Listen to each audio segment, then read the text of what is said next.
Randy Kraft was born in Long Beach, California on the 19th of March 1945. He was the fourth child and only son of Opal Lee and Harold Herbert Kraft. His father had moved to California from Wyoming weeks after America's entry into World War II. Upon finding employment as a production operative at Douglas Aircraft Company, he was joined by his wife and 3 daughters. The Kraft family lived modestly, and Kraft's mother took several jobs to supplement her husband's assembly line salary.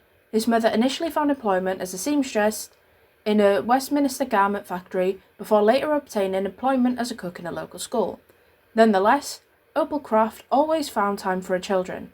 In contrast, Kraft's father rarely attended any social gatherings with them and was later described as being distant from his family. As a child, he was doted on by his 3 older sisters and mother, although he was known to be accident-prone. In 1948, the Kraft family moved from Long Beach to Midway City in neighboring Orange County. Their home was a small wood-frame Women's Army Corps dormitory on Beach Boulevard that his father had renovated into a 3-bedroom house. The family became active in the Westminster First Presbyterian Church, with Opal rising to chairman of the Deacons Committee. In Midway City, Kraft attended Midway City Elementary School, where his mother was a member of the PTA. His intelligence was noted by classmates and teachers, and by 1957, Kraft was judged intelligent enough to attend accelerated classes at 17th Street Junior High School. By adolescence, Kraft had taken a keen interest in politics, becoming a staunch Republican and aspiring to become a US Senator. Shortly after his enrollment at Westminster High School, he and 2 close friends founded the Westminster World Affairs Club. At Westminster High, he was again regarded as a pleasant, bright student who regularly achieved A grades. He was also known to occasionally date girls, although some classmates and teachers later stated that they suspected that he was gay. He later stated that he had known from his high school days that he was gay, although he initially kept it a secret. On the 13th of June 1963, he graduated 10th in his class of 390 students. In fall that year, he enrolled at Claremont Men's College in Claremont, California, where he pursued a Bachelor of Arts degree in economics. Shortly after his enrollment at Claremont, he enrolled in the Reserve Officers Training Corps and regularly attended demonstrations in support of the Vietnam War, and in 1964, campaign rallies for Republican presidential candidate Barry Goldwater. He later declared these actions were merely a simulation of his parents' political views and not his own, describing his second year at Claremont as being when he abandoned the last grasp of his conservative ideology. The same year, he entered his first known gay relationship. In 1964, he began working as a bartender at the local Garden Grove Cocktail Lounge that catered to gay clientele. He was also known to regularly travel to Laguna Beach and Huntington Beach to have casual sex with hustlers. In an apparently tentative effort to reveal his sexual orientation to his parents, he took a succession of male friends to meet his family during his years at Claremont. Initially, his parents and sisters were oblivious to his homosexuality. In 1966, he was arrested and charged with lewd conduct after propositioning an undercover police officer in Huntington Beach. As he had no previous criminal record, no charges were filed. The following year, he developed a radical shift in his political beliefs, becoming an ardent supporter of liberal views and eventually registering as a Democrat in 1967. He quickly became a Democratic Party organizer, campaigning tirelessly for the election of Robert F. Kennedy and receiving a personal letter from the senator thanking him for his efforts. By his senior year, he'd become a lackluster student, drinking, taking drugs, and regularly attending all-night gambling and poker sessions with other students. The lack of commitment to his studies in his final year resulted in him failing to graduate from Claremont in June 1967 and being forced to repeat his economics class, which postponed his graduation by 8 months. In February 1968, he graduated from Claremont Men's College with a Bachelor of Arts degree in economics. 4 months after graduating from college, he joined the United States Air Force. He was sent to basic training in Texas before being stationed at Edwards Air Force Base in Southern California, where he supervised the painting of test planes. During his service in the Air Force, he rose to the rank of Airman First Class and Supervisor Manager. The same year that he became an Airman First Class, he came out to his family. In a letter he wrote to a friend, he described his father as having flown into a rage, whereas he described his mother as being more understanding, if somewhat disapproving.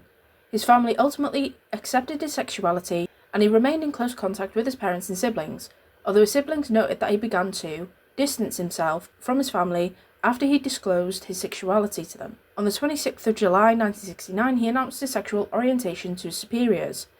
He was then granted a general discharge after only 13 months of service. His dismissal was officially listed as being on medical grounds. In response, he sought legal advice from an attorney to challenge the grounds regarding his discharge. The Air Force, however, refused to change the status of his discharge.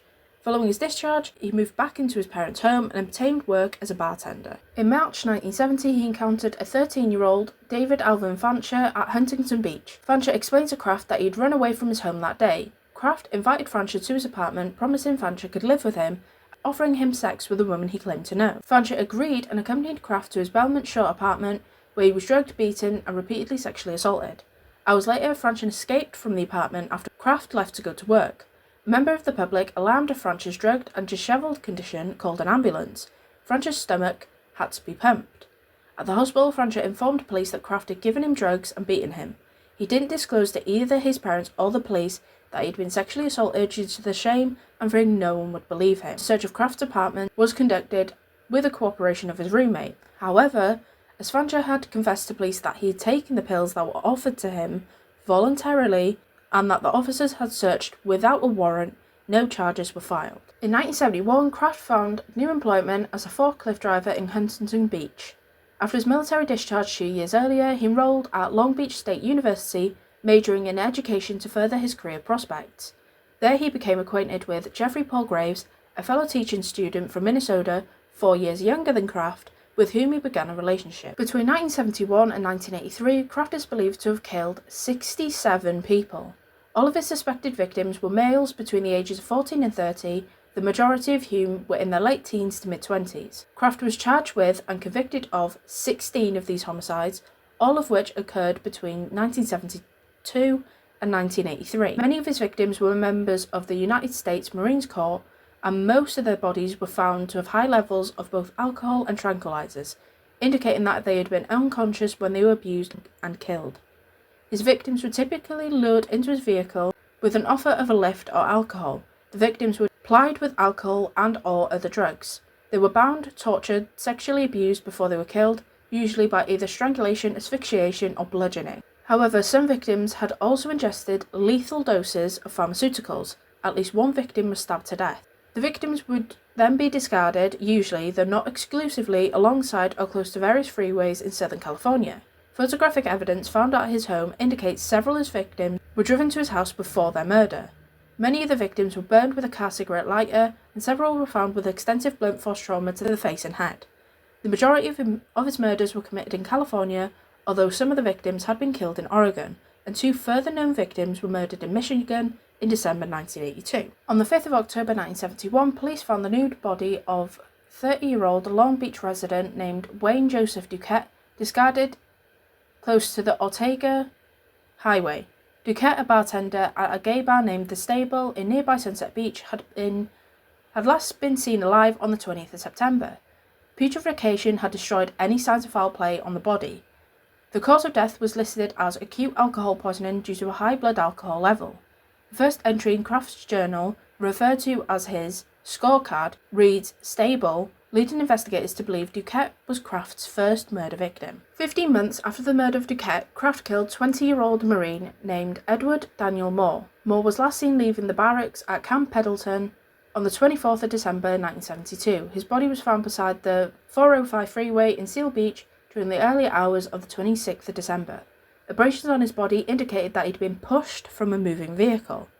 An autopsy revealed that he had been bound at the wrists and ankles and beaten with a blunt instrument about the face before being garroted. 6 weeks after the murder of Moore, on the 6th of February 1973, the body of an unidentified male, estimated to be between 17 and 25 years old, was found alongside the Terminal Island Freeway in Wilmington. He had been strangled with a ligature. 2 months later, on the 14th of April, the body of 17-year-old Kevin Clark Bailey was found beside a road in Huntington Beach.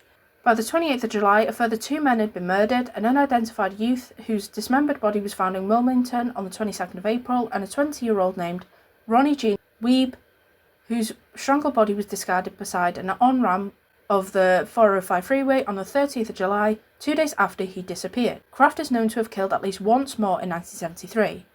The victim was a 23-year-old bisexual art student named Vincent Cruz Mestis, whose body was found in San Bernardo Mountains on the 29th of December with several previous victims.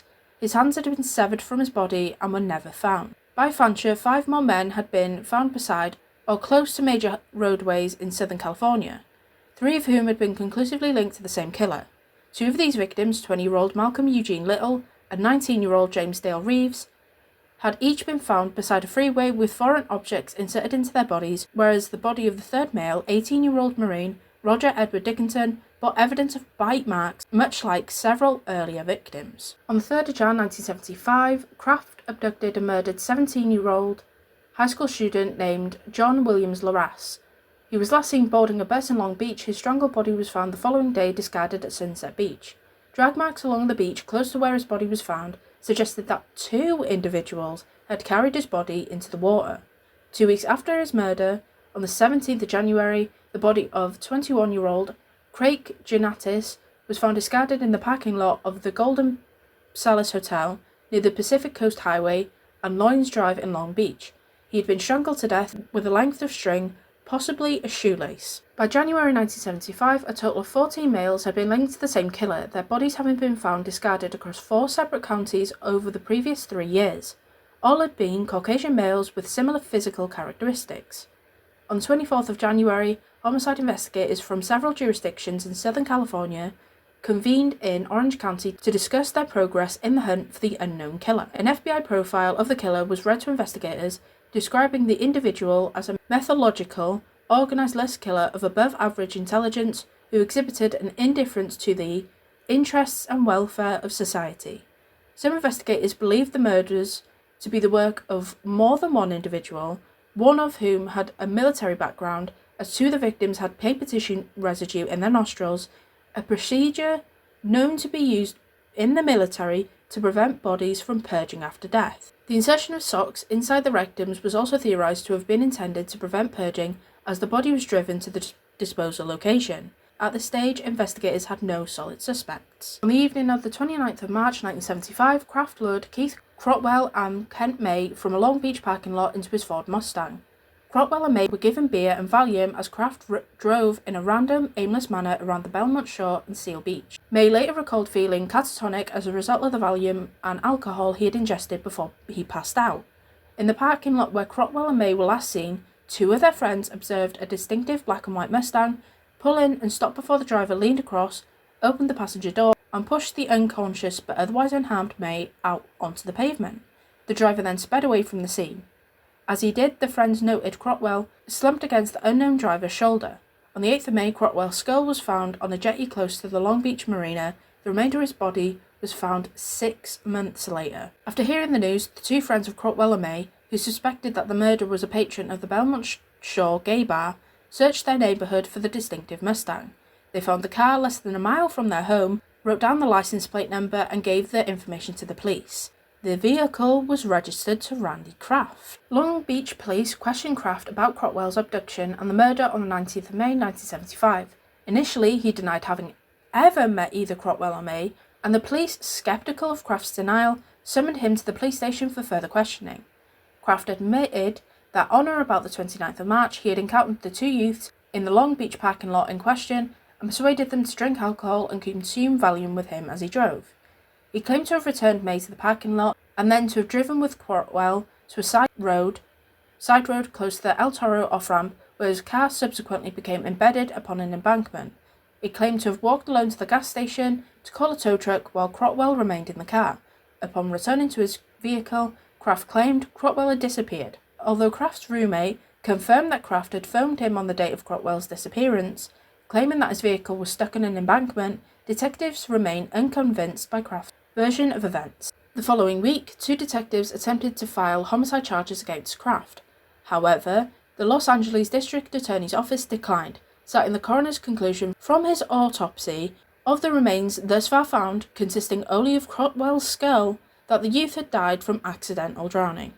Perhaps because he had been questioned as a suspect in Crotwell's murder, and because of an additional turmoil in his personal life in the summer of 1975, Kraft is not known to have killed again until the 31st of December, where he abducted 22-year-old Mark Hall in San Juan Capistrano. In this instance, later described by prosecutors as the worst of all Kraft's known murders, Hall was driven to a remote canyon where he was bound to a tree.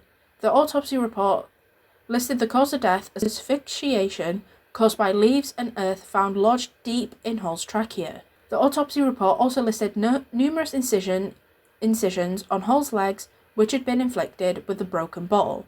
Forensic experts were also able to determine that Hall had been alive throughout much of the ordeal. By 1976, Kraft had ended his relationship with Graves. Shortly thereafter, he began a relationship with a 19-year-old apprentice baker named Jeff Seelig, and the couple moved to Laguna Hills. Although neither man was inclined towards monogamy, the couple considered their relationship permanent. Seelig later told investigators that he and Kraft regularly picked up and propositioned hitchhikers who, if willing, would accompany them to their apartment for a threesome. However, Seelig was adamant that Kraft had never been violent towards him and had never seen him display violent tendencies. Kraft's relationship with Seelig is believed to be a contributory factor in the sudden lull of murders he is known to have committed. He is not known to have killed again until the 10th of December 1976. The body of 19-year-old Paul Joseph Fuchs has never been found. Nonetheless, Fuchs' name was clearly listed upon Kraft's scorecard, and he was last seen outside a Long Beach gay bar named Ripples, which Kraft is known to have frequented. Following the December 1976 murder of Fuchs, Kraft is not known to have killed again for 16 months. On the 3rd of January 1978, homicide investigators convened to discuss progress concerning the manhunt for the still unidentified killer. By this time, investigators knew that there was more than one murderer at large. The previous July, police had arrested Patrick Kearney, who subsequently confessed to the murders of 28 boys and young men, many of whom he had dissected and discarded in trash bags beside freeways in Southern California. Although Kraft had dismembered some of his victims, he never killed his victims by shooting them in the temple as Kearney did. Additionally, Kearney had never tortured any of his victims. His modus operandi differed significantly from Kraft's, and investigators were certain that an unrelated killer was still at large. On the 16th of April 1978, Kraft abducted an 18-year-old Marine named Scott Michael Hughes. Hughes was piled with Valium before Kraft strangled him to death with a ligature before discarding his fully clothed body, missing only his shoelaces, beside a freeway on-ramp in Anaheim. 2 months later, on the 11th of June, the body of 23-year-old Roland Gerald Young was found near a San Diego freeway. Abrasions to his body indicated that he had been pushed from a vehicle travelling at high speed. 8 days later, the body of 20-year-old Marine named Richard Allen Keith was found discarded beside a road on Moulton Parkway. He had last been seen alive by his girlfriend in the city of Carson. Welts on his wrists indicated that he had been bound before he was strangled with a ligature. Froth in his throat indicated that he was also drowning as a result of flurazepam and alcohol he had consumed at the time he was strangled. Keith is believed to be referred to on Kraft's scorecard as Marine Carson. 3 weeks after the murder of Keith, on the 6th of July, Kraft killed 23-year-old hitchhiker named Keith Anger Klingbeil. Klingbeil had ingested large doses of acetaminophen and alcohol before he was strangled with a shoelace, and his body was discarded beside the Interstate 5 highway. Although he was still alive when he was discovered, he would die shortly after his admission to Mission Community Hospital. 2 months later, on the 29th of September, the body of 20-year-old Richard Anthony Crosby was found discarded 200 yards north of Highway 71 in San Bernardino. He had disappeared the previous day as he hitchhiked home from a theatre in Torrance. He had been suffocated. Kraft in 1978 then murdered 21-year-old Long Beach truck driver named Michael Joseph Interbitten, whose castrated body was found along an on-ramp on the I-605 on the 18th of November 1978. In addition to being castrated, Interbitten had also suffered burns similar to those inflicted on Mark Hall 2 years previously. His cause of death was listed as suffocation. Kraft is not known to have killed again until the 16th of June 1979, when he abducted a 20-year-old Marine named Donnie Harold Crizzle, whose body was thrown from a moving vehicle onto the 405 freeway. His cause of death was listed as acute alcohol poisoning, although rope and burn marks indicated that he had been bound and tortured prior to his body being discarded.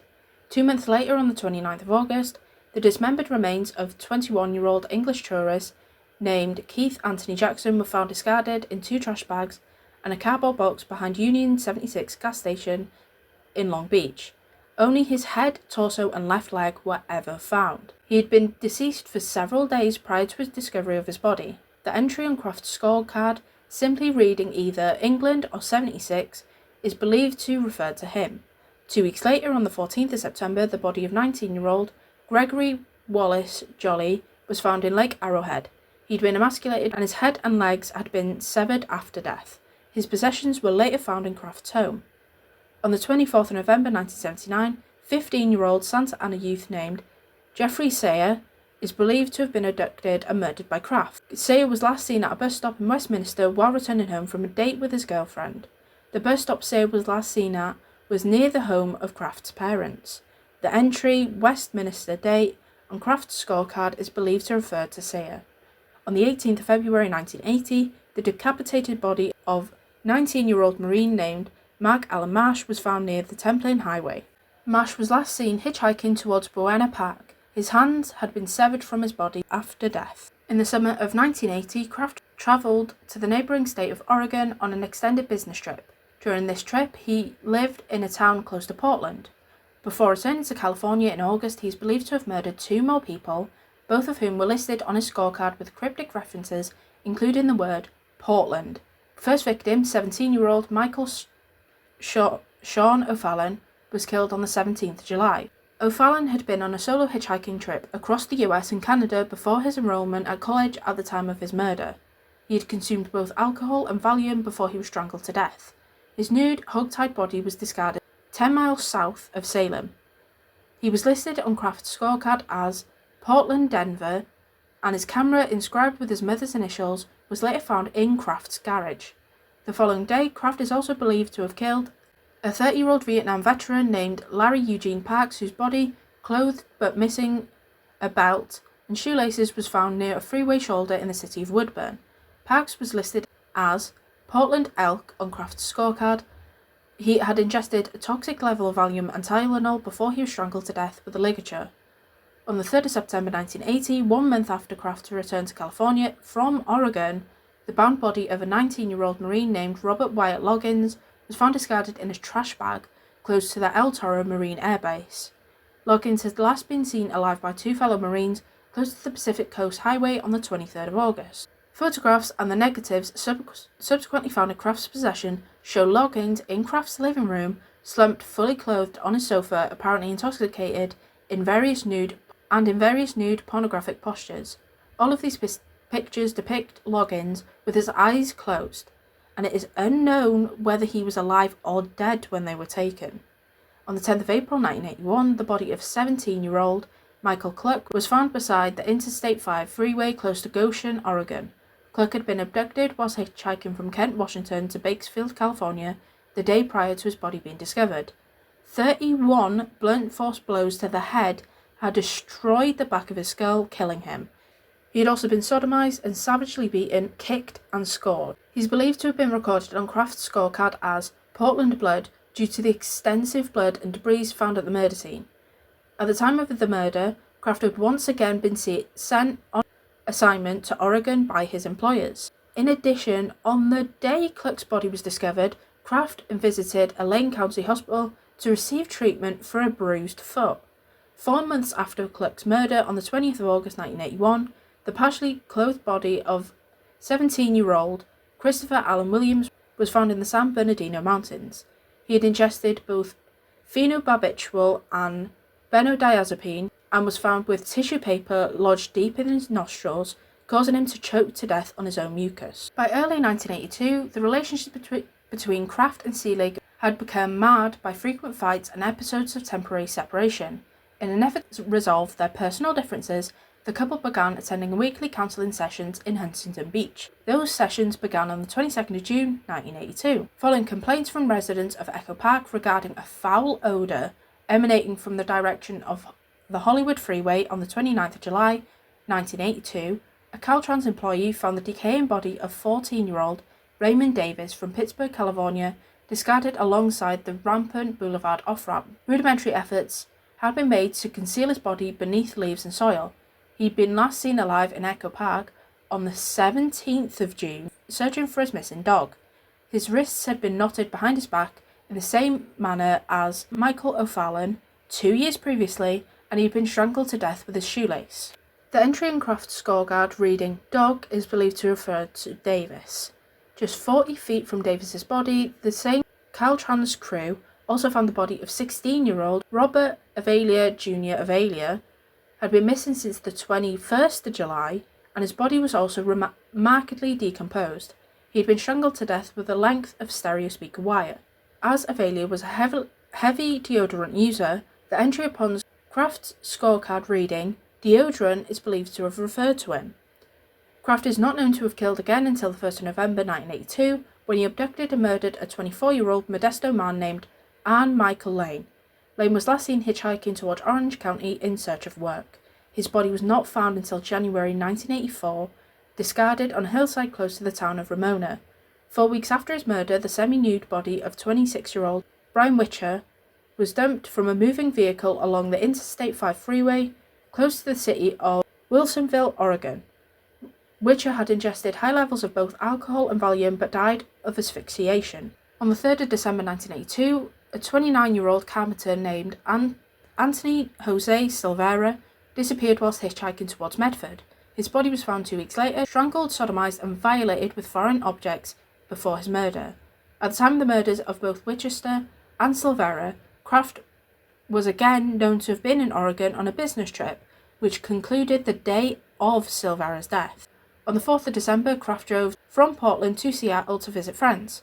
During his brief visit, he was observed wearing a military jacket inscribed with the name Silvera. On the 5th of December, Kraft flew from Seattle to Grand Rapids, Michigan, again on business. Just 2 days after his arrival in Grand Rapids, Kraft encountered cousins Dennis Alt and Christopher Schoenborn at a seminar in the Amway Grand Plaza Hotel. Kraft was last seen talking with the pair in the hotel's reception area shortly before midnight. Their bodies were discovered on the 9th of December in an open field close to the hotel. They had both been plied with alcohol and Valium before their sodomy and murder, and their bodies had been arranged in sexually suggestive positions. Alt, aged 24, died of asphyxiation, whereas Schoenborn, aged 20, had been strangled to death with his own belt. They were both recorded upon Kraft's scorecard in a single entry reading GR2. A set of keys belonging to Schoenborn plus Silvera's military jacket were left by Kraft in the hotel. On the 8th of December, Kraft travelled from Michigan to Portland. Within 24 hours of his return to Oregon, he had killed a 19-year-old hitchhiker named Lance Taggs. Taggs had last been seen hitchhiking from the city of Tigard to the home of a relative in Los Angeles on the 8th of December. His body was discovered the following day, discarded alongside a rural road in Clackamas County, close to where the body of Winchester had been found just 2 weeks earlier. As with Alt and Schoenborn, Taggs had consumed alcohol and Valium before his murder, although Taggs had died from suffocation caused by a shock thrust into his trachea. Noting the passage of time between periods of activity and when bodies of young males had been found discarded near mass transportations with alcohol and/or pharmaceuticals in their bloodstream in Oregon, investigators theorized that their killer had resided in another state and struck in Oregon only when he was there on business. Following the murders of Silvera, Winchester, and Taggs, Oregon investigators relayed details of the murders to police in other states, describing the modus operandi of the killer they were seeking and requesting feedback from any police force that had unsolved murders of young males in their files with similar characteristics. A response from Southern California counties was swift. The pattern of killings was identical to victims linked to the unknown killer in California. The 6 Oregon murders committed by Kraft were thus linked to the murders he had committed in California. Kraft didn't kill again until the 27th of January 1983, where he abducted a 21-year-old hitchhiker named Eric Herbert Church. Church was last seen alive hitchhiking from Orange County to Sacramento the day before his murder. His body was found discarded alongside I-605. An autopsy concluded Church had consumed high levels of alcohol and Valium and that he'd been sodomized. Rope marks found on his wrist indicated that he'd struggled against his restraints before he died of a combination of ligature strangulation and numerous blows to the side of his skull inflicted by a blunt instrument. On the 12th of February, Kraft killed 2 Buena Mark men, 18-year-old Jeffrey Allen Nelson and 20-year-old Roger James Duvall Jr. The 2 men were last seen outside the house of a friend named Bryce Wilson shortly after midnight when they told Wilson they intended to purchase something to eat. Nelson's nude body was found alongside an off-ramp close to the Garden Grove freeway several hours after he and Duvall were last seen. He'd been emasculated, strangled, and thrown from a moving vehicle. Duvall's body was found the following day, discarded down a mountainside close to Mount Baldy in San Bernardino County. he'd been bound, sodomized, and strangled with a cord. As had been the case with Nelson, Duvall had ingested both alcohol and propranolol before his murder. In addition, the stomachs of both victims contained potato skins and grapes, which had been eaten shortly before their murders. At 1:10 a.m. on the 14th of May 1983, two California Highway Patrol officers observed a Toyota Celia driving erratically on Interstate 5 in the Orange County community of Mission Viejo. Observing the vehicle perform an illegal lane change, the officers, suspecting the motorist of driving under the influence, signalled the vehicle to stop. The driver slowed the vehicle to a halt and exited the car, discarding the contents of a beer bottle onto the pavement as he did so. Officer Michael C. Sterling met the individual, who identified himself as Randy Kraft, at the front of his patrol car and observed that his jeans were unbuttoned. Sterling had Kraft perform a field sobriety test, which he failed. He then arrested Kraft for driving while intoxicated. Sterling's partner, Sergeant Michael Howard, approached the Celia and observed a young man slumped with his eyes closed in the vehicle's passenger seat, partially covered by a jacket.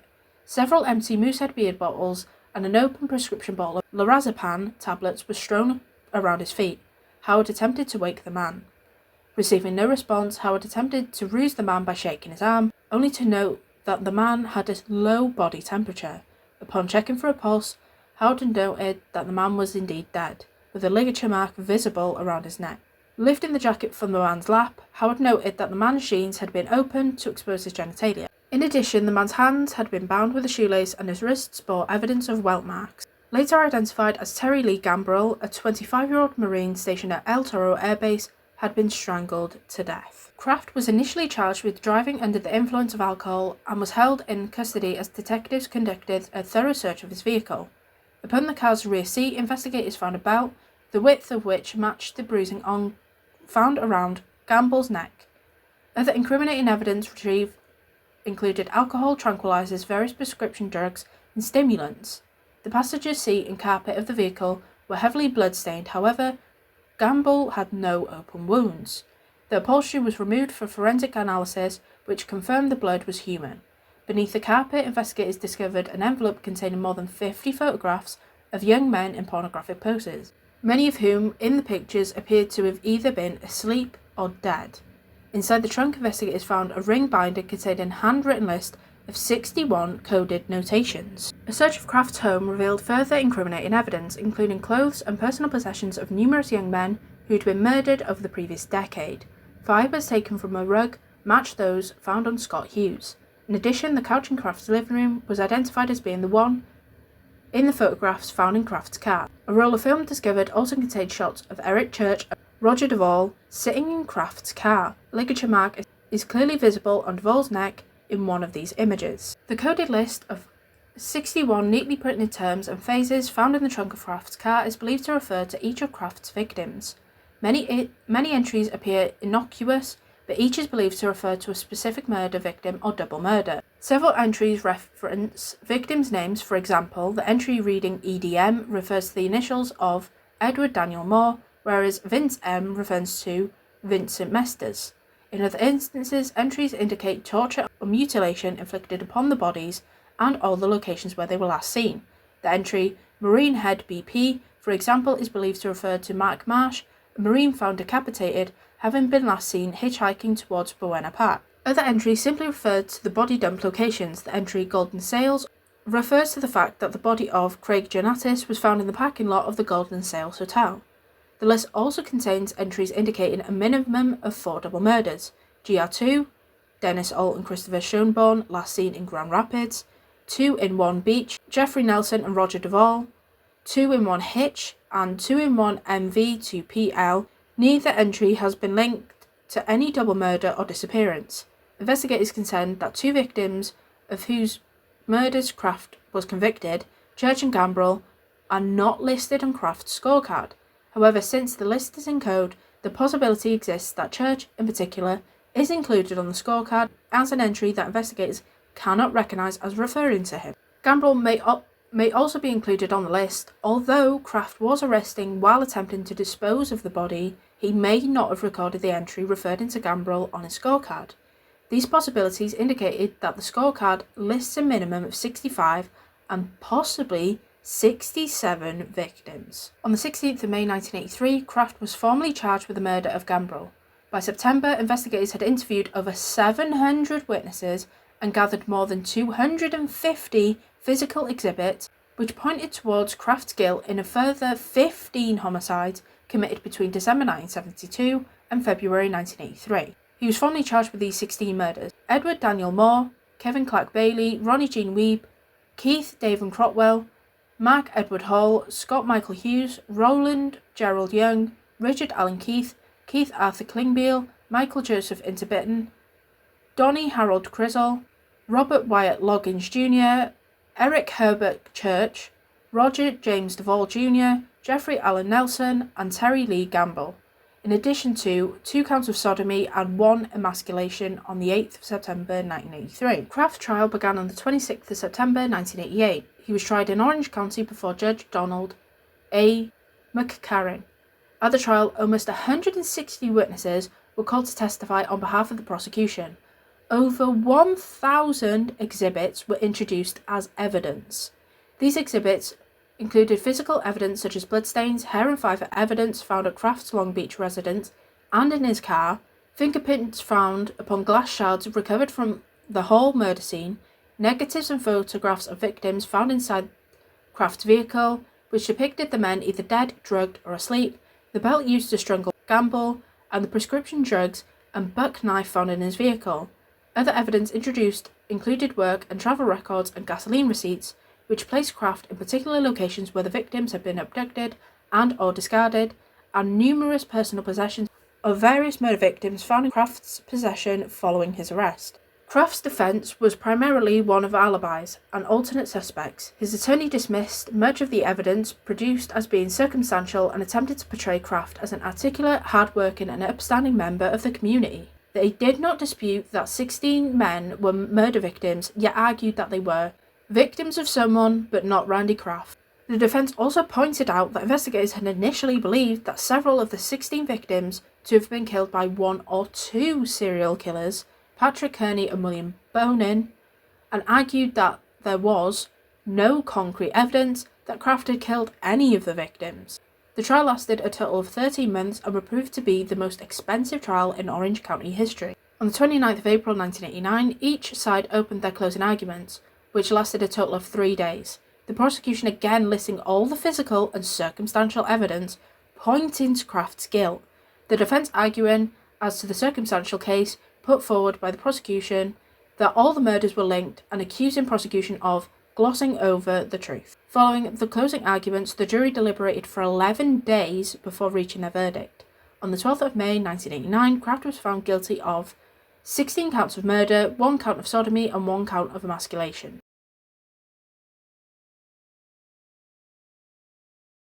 On the 5th of June 1989, the same jury reconvened to hear further testimony from the prosecution and defence regarding Kraft's penalty. The phase of Kraft's trial would last until August, and it was at this point that the prosecution introduced evidence of several additional homicides committed in both Oregon and Michigan, which they were certain Kraft had also committed and for which he had not been tried in Orange County. The defence dismissed the prosecution's assertions as being highly speculative, and introduced testimony related to a PET scan conducted on Kraft which they asserted revealed abnormalities in the frontal lobes of his brain, therefore reducing his ability to control both his emotions and impulse. The prosecution rebuffed this testimony by stating to the jury, "There is nothing wrong with Mr. Kraft's mind other than that he likes killing for sexual satisfaction," adding that the fact that his family and friends had found it difficult to believe that he'd committed any of these murders simply showed what a good salesman he is. On the 11th of August 1989, the jury rendered a verdict of death. 3 months later, on the 29th of November, Judge McMartin formally sentenced Kraft to death. He was detained on death row at San Quentin Rehabilitation Center. Kraft did appeal his sentence, although his conviction and sentencing were upheld by the California Supreme Court on the 9th of August 2000. As of 2025, Kraft remains incarcerated at the California Institution for Men. He continues to deny responsibility for any of the homicides he was either convicted of or is suspected of committing. Both circumstantial and DNA evidence relating to some of Kraft's murders have caused many to strongly suspect that not all of the murders attributed to Kraft were committed by one person. The prosecution believed these inconsistencies could only be explained by the presence of an accomplice. It is contended that Kraft would have difficulty moving around 200-pound corpses. Dumping them from moving vehicles alone would be difficult to do unnoticed. Abrasions and debris found at some of the crime scenes where bodies had been discarded upon or alongside freeways indicated that they had been discarded from vehicles travelling more than 50 miles per hour, and for one person to perform this act without compromising his driving would be very difficult. Moreover, footprints on the sand close to where the body of John Leras was found at Sunset Beach in 1975 unequivocally indicate two people had carried the body to where it was discarded. In the case of Eric Church, semen samples were found on his body and were inconsistent with Kraft's blood type, and while the photographs of him were found in Kraft's car to have been processed somewhere, no developer ever reported Kraft's morbid images to the police. Kraft himself had no darkroom experience or darkroom equipment. During Kraft's trial, members of the prosecution admitted privately that they didn't charge him with several murders that they were certain that he had committed because of facts relating to the cases, which indicated more than one perpetrator. Although DNA evidence found upon the body of Church was incompatible with Kraft, investigators had found photographs depicting Church in Kraft's car, and his distinctive Norelco electric razor was also found in Kraft's house. The prosecution believed Kraft's former lover, Jeffrey Graves, may have assisted Kraft in several murders. Graves, who had lived with Kraft between 1971 and 1976, when 60 known murders attributed to Kraft occurred, had been questioned concerning the Crotwell abduction and the murder in 1975, when he verified part of Kraft's alibi to police. When questioned further about the incident following Kraft's arrest in 1983, Graves had informed investigators, "I'm really not going to pay for it, you know." Graves died of AIDS on the 27th of July 1987 at the age of 38. At the time of his death, police had been preparing to question him further. In January 2000, journalist Dennis McDougall, the author of the 1991 book about Kraft entitled Angel of Darkness, published an article which recounted interviews with a small-time criminal named Bob Jackson, who reportedly confessed to murdering two hitchhikers with Kraft, one in Wyoming in 1975, another in Colorado in 1976. Authorities in both Colorado and Wyoming were unable to corroborate these claims. Jackson also claimed to McDougall that Kraft's scorecard included only his more memorable murders. In Jackson's opinion, Kraft's total body count stood closer to 100. McDougall reported these allegations to police and provided tape recordings of the interviews. Detectives interrogated Jackson and eventually persuaded him to enter a mental institution. No murder charges were filed against him due to an absence of direct incriminating evidence. Kraft sued McDougall and the publisher of Angel of Darkness in 1993, seeking $63 million in damages. The suit contested that the book smeared his good name, unjustly portrayed him as a sick, twisted man, and destroyed his prospects of future employment by ruining his chances of overturning a conviction on appeal. The lawsuit was dismissed by the California Supreme Court in June 1994. By 1988, investigators had linked 43 of the 61 entries in Kraft's scorecard to unidentified and nameless young men murdered in the 12 years previous to Kraft's arrest, leaving 18 entries referring to 20 identified and/or undiscovered murder victims. 3 further victims, simply listed at the trial as being entries unconnected to any unsolved murder, Navy White, Iowa, and Harry Carey, have since been identified and/or linked to 4 murder victims discovered in 1974 and 1975. A further victim, unidentified at the trial yet linked to Kraft, as an entry simply reading 76, due to the location of his body behind a Union 76 gas station, has since been identified as Keith Jackson, a tourist from Manchester, meaning that he may have been the entry in Kraft's journal logged as England as opposed to 76. These developments left 15 entries referring to 17 unknown further victims upon Kraft's scorecard. This is due in part to his murders having occurred in several states, with bodies being discarded in various locations and several entries being cryptic. The entry in Kraft's scorecard reading Navy White is believed by investigators to refer to a 17-year-old named James Sean Cox, an apprentice medic stationed at Mather Air Force Base, who was last seen on the 29th of September 1974, hitchhiking near Interstate 5, and whose body was found several weeks later in Rancho Santa Fe. Cox was dressed in his white Navy uniform at the time of his disappearance. In addition to the colour of his uniform, Cox was a blonde youth. A further entry on Kraft's scorecard, simply reading Iowa, is believed to refer to either an 18-year-old Marine named Oral Alfred Stewart Jr., who'd been born in Iowa, or 17-year-old Cedar Rapids native named Michael Ray Schlitt. Stewart's body was found discarded close to a Long Beach condominium adjacent to the I-605 on the 10th of November 1974, and he had died from a result of blunt force trauma. His body remained unidentified until March 2012. Schlitt's body was discovered in Laguna Hills on the 14th of September 1974, and he had died approximately 4 days prior to the discovery of his body, although his family last seen him in April 1974. His cause of death was initially determined to be accidental due to alcohol and Valium intoxication, but was later reclassified as homicide. His body remained unidentified until November 2023. Investigators note similarity of modus operandi in murder and body disposal of both men to that of other victims Kraft is known to have killed. One unknown entry upon the scorecard reads Harry Carey. This may refer to the stabbing murder of 30-year-old David Michael Sant, who was found sexually assaulted and stabbed to death close to a vacant house in Long Beach on 13th of January 1975. The multiple stab wounds inflicted were to his stomach, and the body was found in a kneeling position with the arms extended in front of him in a position reminiscent of the Japanese ritual suicide practice known as harakiri. Patrick Kearney, a suspect in a series of killings of young men known as the Trash Bag Murders, voluntarily surrendered to the Riverside Police Department in July 1977. He subsequently confessed to the murders of 28 boys and young men, many of whom he had also discarded along freeways in Southern California. Although Kraft is also known to have dismembered some of his victims, Kearney invariably killed his victims by shooting them in the temple. In addition, Kearney discarded the majority of his victims' bodies in trash bags. Although primarily known as the Trash Bag Murderer, Kearney is also known as the Freeway Killer. In 1980, William Bonin and 4 known accomplices were arrested in a series of killings known as the Freeway Murders, which displayed a markedly similar disposal method to those committed by Kraft. Bonin is also known to have tortured his victims, although he never plied his victims with alcohol or drugs. In addition, although he's known to have stabbed some of his victims with a knife and one victim to death, Bonin never mutilated their bodies, and almost all of his victims were strangled to death with their own t-shirts. Moreover, the majority of Bonin's victims were younger than those of Kraft, and the age range of his victims being between 12 and 19 years. Thanks for watching the video. I hope you enjoyed.